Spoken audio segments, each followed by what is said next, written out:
Hai semuanya, ketemu lagi bareng Mihu di sini. Oh ya, kali ini Mihu akan membawakan alur cerita Donghua yang berjudul Battle Through the Heaven.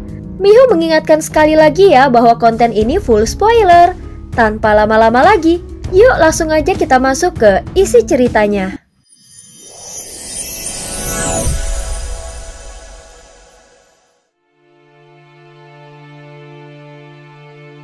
Melanjutkan dari kisah sebelumnya. Sebelumnya ketika Raja Dewa Ye akan bergerak membantu Xiaoyan, seketika dia dihentikan oleh Ye Beijing. Melihat ini Raja Dewa Ye hanya bisa patuh pada Ye Beijing. Saat memandang Xiaoyan, dia benar-benar tidak bisa membayangkan apakah masih ada perubahan atau harapan lainnya. Dia menilai Xiaoyan sudah mengerahkan seluruh kekuatannya dan kini dia benar-benar terjebak. Tidak diragukan lagi dia sudah berada dalam posisi menuju kematian.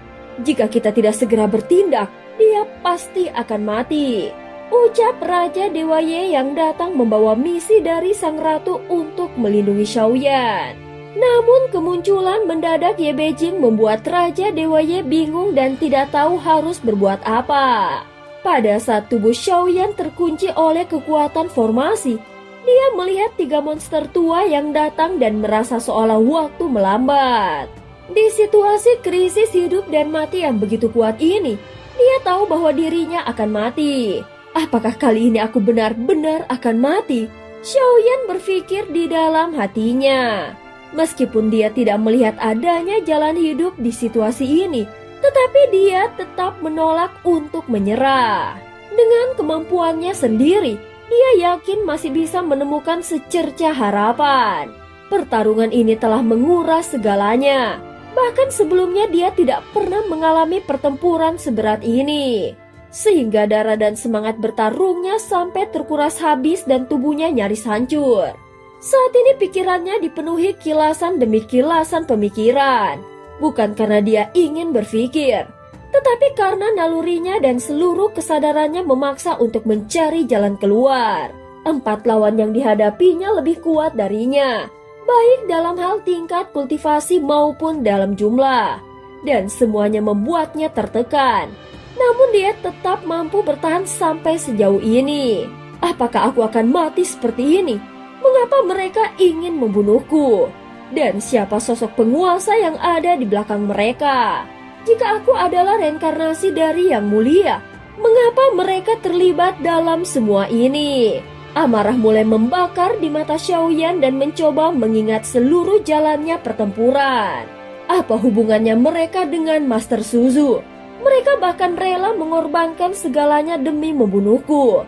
Tetapi kenapa?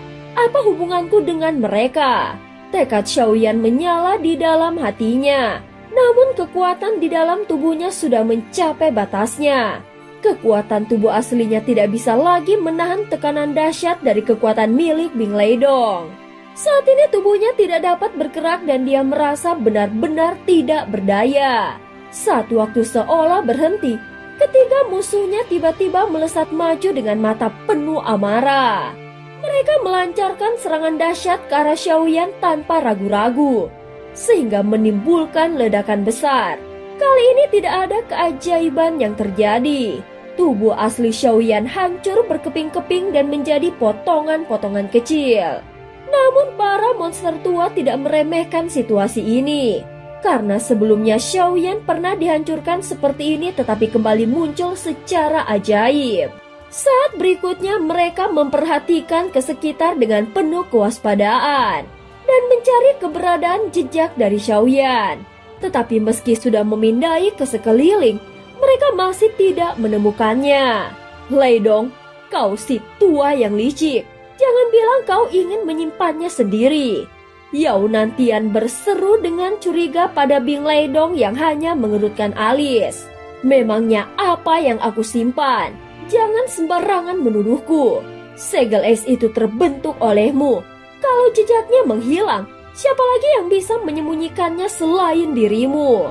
Aku ingin mendapatkan kembali boneka Yuan Shenku. Jangan main-main denganku. Teriak Yao Nantian. Aku tidak mengambilnya. Mingledong langsung menepis tuduhan itu dengan marah. Kalau kau tidak memberikan penjelasan, hari ini aku tidak akan sungkan bertarung denganmu. Sekalipun aku sudah rugi besar, aku akan tetap bertarung sampai akhir. Teriak Yao Nantian. Hei, bisakah kalian berdua diam sebentar? Tian Luolan tiba-tiba berkata dengan nada yang dingin. Situasinya masih belum jelas, tetapi kalian sudah saling bertengkar. Mendengar suara Tian Luolan, barulah mereka berhenti bertengkar dan kembali memindai area sekitar. Segera segel sisa daging dan darahnya dengan rantai angin agar tidak ada kejadian yang tidak terduga. Dan kalian berdua jangan lupa rencana yang telah disusun sebelumnya. Tian Luolan melanjutkan kata-katanya. Suaranya yang biasanya lembut kini terdengar dingin dan penuh tekanan. Di sekelilingnya, bunga-bunga berputar lembut namun sorot matanya tajam seperti ingin membunuh. Tatapan mereka tertuju pada satu titik. Mereka ingin menemukan dan melenyapkan Chu Jiangyi yang disegel oleh Xiaoyan di dalam tubuhnya lalu diledakkan. Ledakan avatar Yuan Shen milik Xiaoyan menciptakan kekuatan penghancur yang luar biasa. Lalu berubah menjadi cahaya putih menyilaukan yang terus bergulung-gulung tanpa henti seperti badai. Chu Jiangyi belum mati? Tanya Yao Nantian dengan alis yang berkerut. Segera Tian Luolan menggelengkan kepalanya dengan pelan. Aku masih bisa merasakan auranya. Dia masih hidup meskipun sangat lemah. Sekarang adalah saat yang tepat bagi kita untuk masuk ke dalam badai itu. Ucap Tian Luolan dengan tenang. Yao Nantian dan Bing Ledong saling berpandangan sejenak lalu menggertakkan gigi. Sialan kau tua bangka, jangan bermain licik lagi. Yao Nantian langsung berbicara dengan nada yang dingin. Bunuh saja Chu Jiangyi dulu, baru kita urus yang lainnya. Mendengar kata-kata Tian Luolan, Bing Ledong hanya mendengus dingin dan tidak banyak berbicara. Lalu bersama-sama berubah menjadi cahaya merah terang dan menerobos masuk ke dalam badai yang masih terus berputar. Saat melihat keduanya masuk, mata Tian Luolan tiba-tiba berkilat tajam. Seolah merasakan sesuatu, dia mengangkat tangan dan membentuk tangan besar kering yang bagaikan pohon tua lalu mencengkram udara. Pada saat yang sama, sebuah bola cahaya muncul di dalam genggamannya. Melihat hal itu, Tian Luolan pun berseri-seri kegirangan. Ini adalah inti klan Yuan Shen. Dengan ini saja hasil dari pertempuran ini sudah cukup. Dia langsung menggenggam erat bola itu dan bersiap untuk melangkah pergi di atas bunga teratai yang menyertainya. Namun baru saja dia membalikan tubuhnya, tiba-tiba cahaya dingin melesat ke arahnya. Dia buru-buru menghindar, tetapi cahaya itu meledak tepat di sampingnya, sehingga membuatnya kehilangan kendali atas tubuhnya dan tidak bisa bergerak. Pada saat itu juga Yao Nantian dan Bing Ledong yang semula menghilang muncul kembali. Aku sudah bilang tua bangka ini penuh tipu muslihat. Dia pasti akan mencoba mencuri hasilnya. Yao Nantian langsung mencibir. Strateginya memancing harimau keluar dari sarangnya itu cukup licik tetapi efektif. Yao Nantian melanjutkan kata-katanya dengan nada sinis dan Tian Luolan menatap mereka dengan dingin. Akhirnya dia menyadari bahwa pertengkaran mereka tadi hanyalah sandiwara untuk menjebaknya. Luolan, kau masih mau mengelak? Bentak Yao Nantian. Tian Luolan mendengus tajam dan hendak melawan. Namun sebelum dia sempat bergerak, tangan pohon tua yang memegang inti klan Yuan Shen tiba-tiba meledak. Ledakan itu memicu reaksi dari potongan-potongan daging Xiaoyan yang sebelumnya tersebar dan dibekukan oleh formasi. Saat ini potongan itu mulai bergetar liar. Kemudian satu persatu melesat dan menyatu kembali. Dia belum mati. Dia benar-benar bisa beregenerasi. Hentikan dia dengan cepat, teriak Yao Nantian dengan nada panik. Semuanya langsung bereaksi dan mengerahkan kekuatan untuk menghentikan proses penyatuan itu. Tetapi setiap kali menyentuh potongan tubuh tersebut, daging itu malah berubah menjadi kabut darah dan terus menyatu. Jadi tidak ada yang mampu menghentikannya. Semuanya bodoh, biarkan aku saja. Tiba-tiba terdengar suara lirih. Sesosok tubuh yang terluka parah tiba-tiba muncul dan tubuhnya dipenuhi dengan darah. Bahkan separuh kepalanya telah hilang. Itu adalah Chu Jiangyi yang ternyata masih hidup.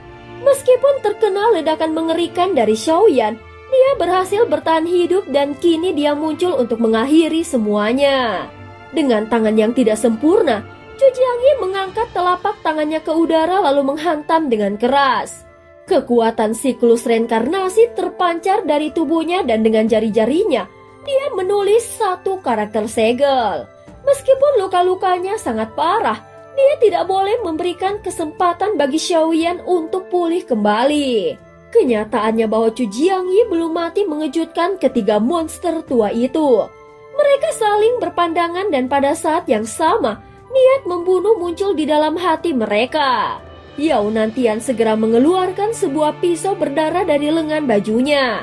Ming Ledong menyebarkan aura es birunya. Tian Luolan pun melepaskan kekuatan jiwa yang menakutkan dan langsung menekan ke arah Chu Jiangyi. Chu Jiangyi, matilah!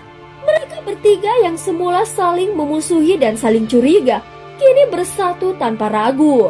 Mereka tahu betul jika Chu Jiangyi tidak dimusnahkan sekarang, maka mereka akan kehilangan segalanya. Chu Jiangyi yang terluka parah adalah kesempatan mereka dan mereka akan memastikan kesempatan itu tidak sia-sia. Dan cerita pun berakhir. Terima kasih udah dengerin Mihu dari awal sampai akhir ya. Please jangan lupa untuk like, comment, and subscribe. Sampai jumpa.